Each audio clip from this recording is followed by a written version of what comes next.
Assalamualaikum warahmatullahi wabarakatuh. Yang terhormat Bapak Muhammad Hamzah selaku dosen filsafat dan teman-teman yang saya sayangi. Di sini saya, Hartati dan Abdul Wahab Aipo akan mempresentasikan filsafat Ibnu Sina. Rumusan masalah. 1. Memahami biografi dan karya Ibnu Sina. 2. Mengetahui dasar-dasar fisika Ibnu Sina. 3. Menjabarkan filsafat jiwa Ibnu Sina. 4. Memahami filsafat kenabian. 5. Menjabarkan filsafat wujud Ibnu Sina. Pembahasan. 1. Biografi dan karya Ibnu Sina.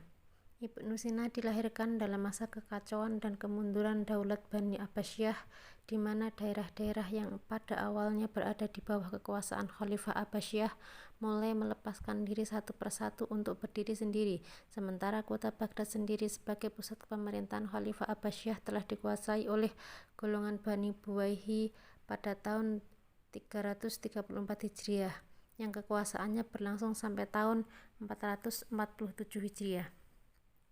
Demikian pula dengan Daulat Samani di Bukhara telah berdiri sendiri, dan salah satu khalifahnya adalah Nuh bin Mansur, yang pada masanya inilah di suatu tempat di daerah Bukhara yang bernama Afsyaniyana lahir dan tumbuh seorang bayi yang bernama Ibnu Sina,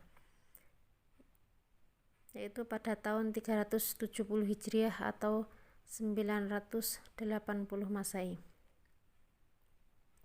Nama lengkap Ibnu Sina ialah Al-Ashakh Al-Rais Abu Ali Al-Husain bin Abdullah Bisina atau biasa disebut Avicenna.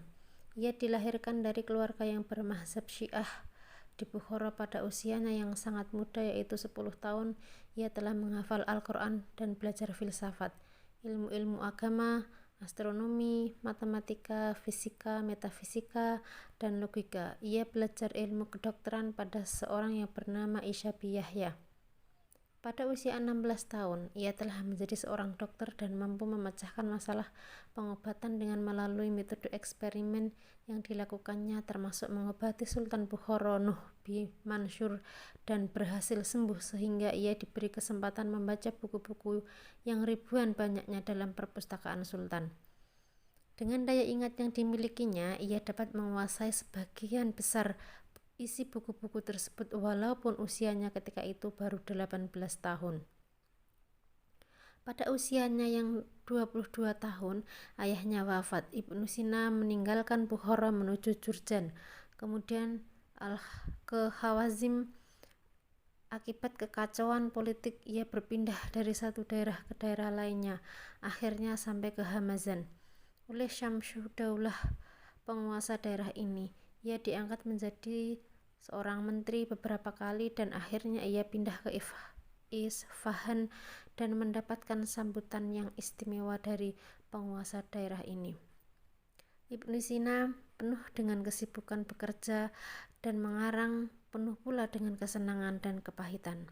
Dan mungkin saja keadaan inilah yang mempengaruhi kesehatannya sehingga terserang penyakit dingin atau koling yang tidak bisa disembuhkan lagi, dan akhirnya beliau wafat di Hamazan pada tahun 428 Hijriah atau 1037 Masehi dalam usia 58 tahun. 2. Karya Ibnu Sina. Untuk mendapatkan rincian secara pasti mengenai jumlah karya Ibnu Sina, maka sangat besar jasa Vater dari Domitian Kairo yang telah menyelidiki dan menghimpun seluruh karya Ibnu Sina dalam Essai de Biographie Avicenna. Dalam buku tersebut disebutkan bahwa ada sekitar 276 karya Ibnu Sina. Ansari membagi karya Ibnu Sina ke dalam 15 bidang ilmu, yaitu 1.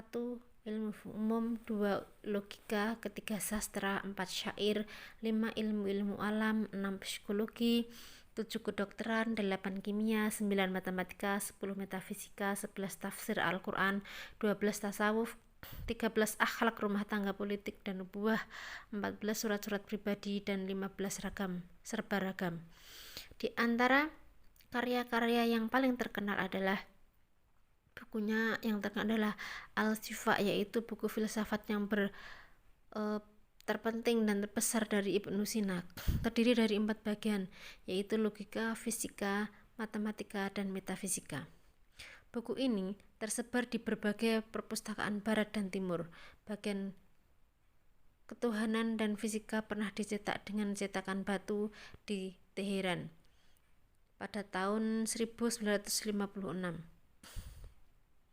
Lembaga keilmuan Cekoslovakia di Praha menerbitkan pasal 6 dari bagian fisika yang khusus mengenai ilmu jiwa. Bagian logika diterbitkan di Kairo pada tahun 1954 dengan nama Al-Burhan di bawah asuhan Dr. Abdurrahman Badawi. Kemudian karya yang kedua yaitu Al-Najat, yaitu ringkasan buku Asy-Syifa. Kemudian ada Al-Isyarat wa Al-Tanbihat, yaitu buku terbaik yang pernah diterbitkan oleh Leiden pada tahun 1892 Masehi dan diterjemahkan ke dalam bahasa Prancis, diterbitkan di Kairo pada tahun 1947. Kemudian ada Al-Hikmat Al-Masyriqiyah, yaitu buku ini ada yang mengatakan berisi tasawuf, tetapi menurut Carles Nalino berisi tentang filsafat timur sebagai imbangan dari filsafat barat. Kemudian ada Al-Qanun atau Canon of Medicine. Buku ini pernah menjadi buku standar untuk universitas-universitas di Eropa sampai akhir abad. Buku ini pernah diterbitkan di Roma pada tahun 1593 Masehi. Kemudian ada Al-Sadiyah, yaitu buku tentang ilmu kedokteran. Ada Al-Musikah, yaitu buku tentang musik. Ada Al-Mantik, buku tentang ilmu mantik. Kamus Al-Arabi terdiri dari 5 jilid. Danis Nameh, yaitu buku tentang filsafat. Uyum Al-Hikmah, yaitu buku tentang filsafat yang terdiri atas 10 jilid. Ada Mujiz Al-Kabir wa Al-Soghir, yaitu buku tentang dasar-dasar ilmu logika secara lengkap. Ada Al-Insaf, yaitu buku tentang keadilan sejati. Ada Al-Hudud, yaitu buku yang mengandung istilah-istilah.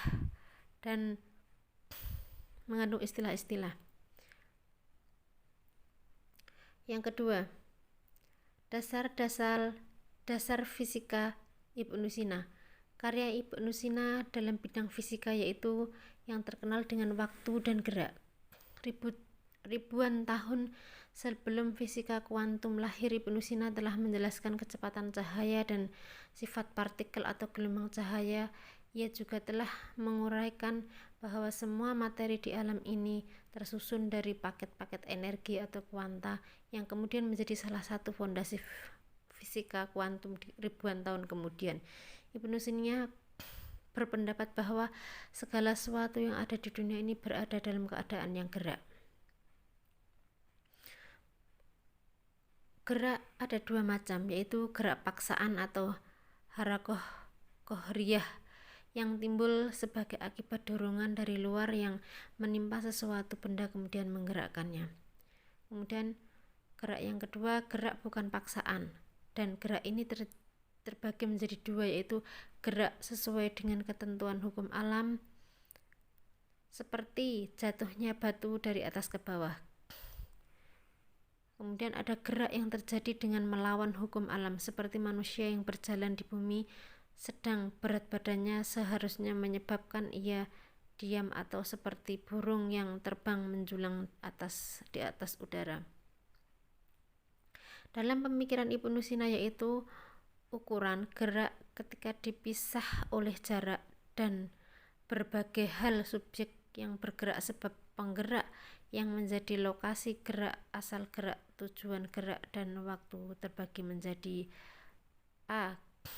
waktu ada jika dan hanya jika gerak ada, di mana gerak hanya ada pada eksidental bukan pada substansi. Ketika sudah jelas validitas pandangan bahwa waktu tidak berdiri sendiri, tidak memiliki esensi atau zat, dia bisa muncul dan lenyap, dan bahwa segala sesuatu yang berkarakter seperti itu berarti wujudnya terkait dengan materi atau maddah, maka waktu pun bersifat material.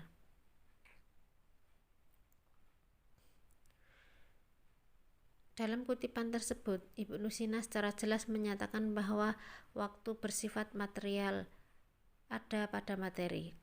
Materi adalah substansi yang berupa potensi untuk teraktual dalam bentuk tertentu. Kemudian raga terkomposisi oleh materi yang bersifat potensi dan bentuk yang bersifat aktual. Yang ketiga, filsafat Ibnu Sina. Menurut Ibnu Sina, jiwa memancar dari akal ke-10 yang substansinya dapat dibuktikan melalui 3 cara, yaitu pertama, ketika manusia merenungkan dirinya, pada waktu itu secara sadar ia mengenal bahwa dirinya ada selama hidupnya. Kedua, bila manusia menemukan suatu persoalan dengan menumpahkan segala perhatiannya terhadap persoalan tersebut, di saat itu ia merasa dirinya bebas dari raga sehingga ia berani berkata bahwa saya akan berbuat begini tanpa merasa terikat sedikit pun dengan raga. Ketiga, manusia mampu menghimpun aktivitas-aktivitas fisik organisme yang dilakukan tanpa kesulitan. Pengenalan terhadap aktivitas fisik tersebut membuktikan bahwa jiwa itu lain dari fisik. Selanjutnya Ibnu Sina mengemukakan 4 macam dalil tentang adanya jiwa, yaitu dalil alam kejiwaan. Yang kedua, ada dalil aku dan kesatuan gejala kejiwaan. Ada dalil kelangsungan kontinuitas. Dan yang keempat, dalil orang terbang atau orang tergantung di udara. Ibnu Sina membagi jiwa kepada 3 bagian. Yang pertama, jiwa tumbuh-tumbuhan dengan 3 daya, yaitu makan, tumbuh, berkembang biak.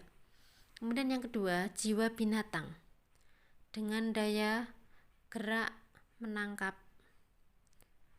Menangkap ini dengan 2 bagian, menangkap dari luar, menangkap dari dalam. Kemudian indera bersama yang menerima segala apa yang ditangkap oleh panca indera. Representasi yang menyimpan segala yang diterima oleh indera bersama. Imajinasi yang menyusun apa yang disimpan dalam representasi. Estimasi yang dapat menangkap hal-hal abstrak yang terlepas dari materinya, umpamanya keharusan lari bagi kambing dari anjing atau serigala. Rekoleksi yang menyimpan hal-hal abstrak yang diterima oleh estimasi. Ketiga, jiwa manusia yang memiliki 2 daya, yaitu daya praktis dan daya teoritis. Daya praktis yang hubungannya adalah dengan badan. Kemudian daya teoritis yang hubungannya adalah dengan hal-hal abstrak. Daya ini mempunyai tingkatan, yaitu akal material, intelektual in habitu, akal aktual, kemudian akal mustafad,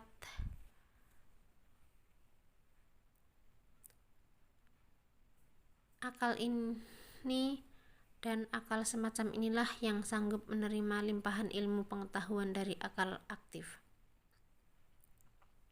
Menurut Ibnu Sina, sifat seseorang sangat tergantung pada pengaruh di antara 3 macam jiwa pada dirinya.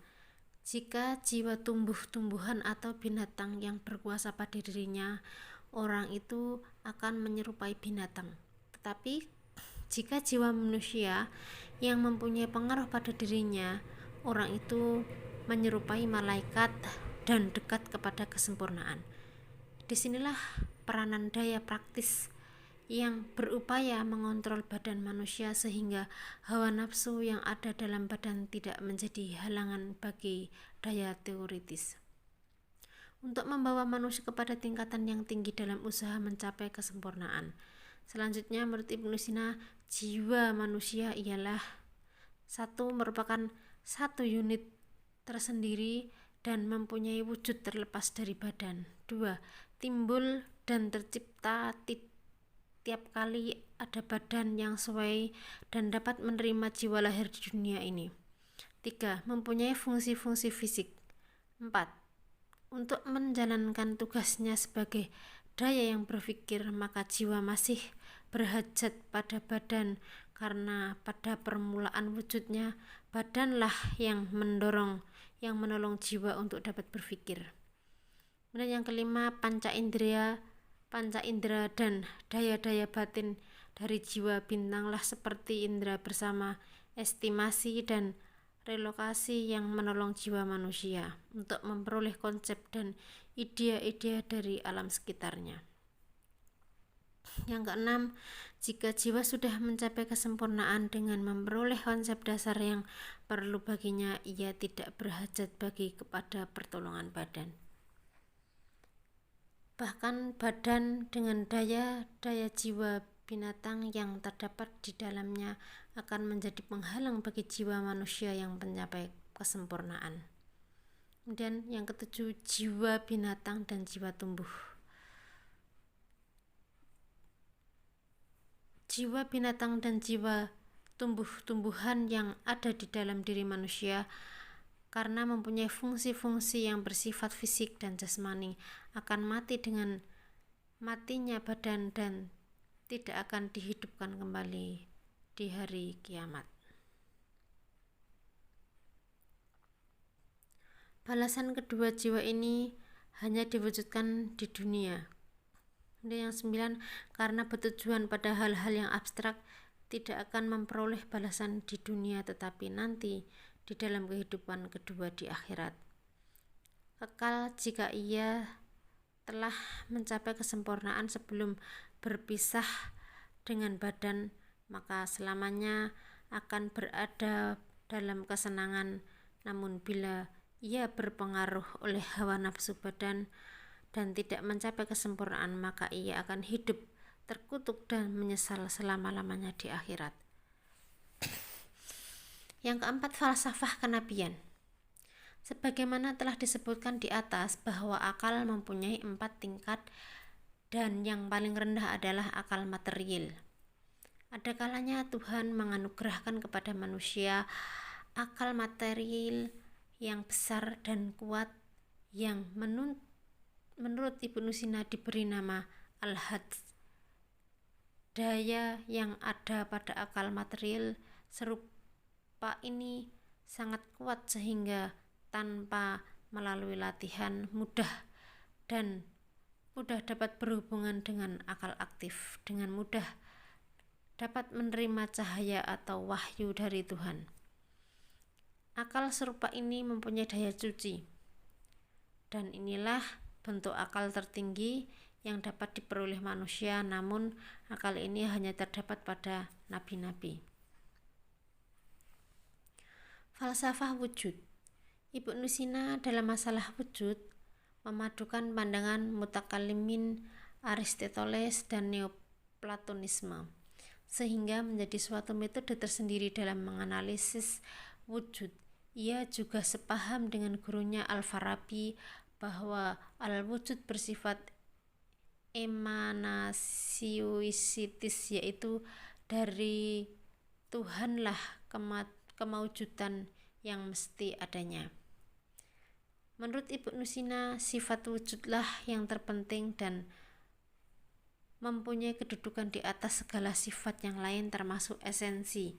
Esensi menurut Ibnu Sina terdapat dalam akal, sedangkan wujud terdapat di luar akal.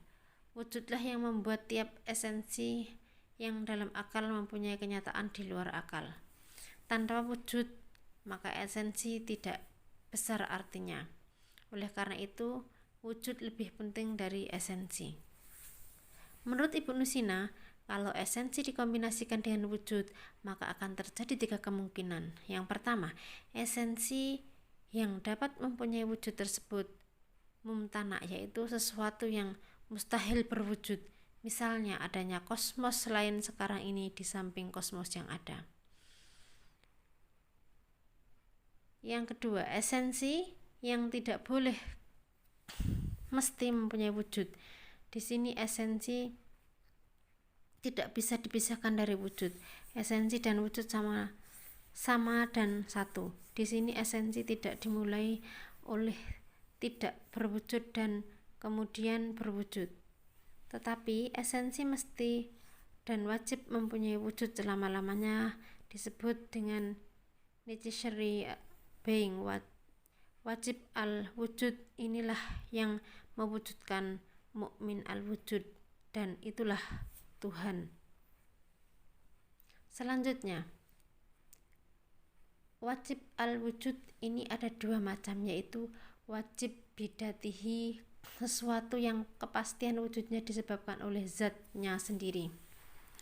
Artinya, adanya tidak tergantung pada adanya sebab lain selain dirinya. Dalam hal ini esensi tidak bisa dipisahkan dengan wujud keduanya. Wujud keduanya adalah satu dan wujudnya tidak didahului oleh tiada. Ia akan tetap ada selama-lamanya. Itulah Allah Subhanahu wa Ta'ala yang Maha Esa dan yang Maha Hak. Wajib bighairihi yaitu sesuatu kepastian wujudnya oleh zat yang lain. Artinya sesuatu yang berwujud karena benda lain yang mewujudkannya. Misalnya adanya 4 perkara, 2 tambah 2 atau 3 tambah 1. Adanya basah karena ada air. Kebakaran disebabkan oleh api. Penutup. Dari uraian yang sederhana ini dapatlah disimpulkan bahwa Ibnu Sina adalah salah satu filosof Islam abad pertengahan yang mempunyai andil besar terhadap perkembangan ilmu pengetahuan baik di barat maupun di timur, terutama dalam filsafat, psikologi, matematika, fisika, metafisika, serta ilmu agama lainnya. Pandangannya mengenai falsafah emanasi, al-nafs dan al-wujud, ia tetap tidak melepaskan diri dari pandangan gurunya Al-Farabi. Namun ia telah mengembangkan dan menyempurnakan dengan metode logika yang sempurna dan mudah dipahami. Ibnu Sina berusaha memadukan antara pemikiran Plato, Aristoteles maupun Neoplatonisme. Walaupun keaslian pandangannya sebagai orang filosof muslim yang besar tetap tampak. Demikianlah presentasi makalah tentang filsafat Ibnu Sina. Tentu saja masih banyak kekurangan dan kesempurnaan. Maka dari itu kami sangat mohon kritik dan sarannya dari teman-teman. Cukup sekian. Assalamualaikum warahmatullahi wabarakatuh.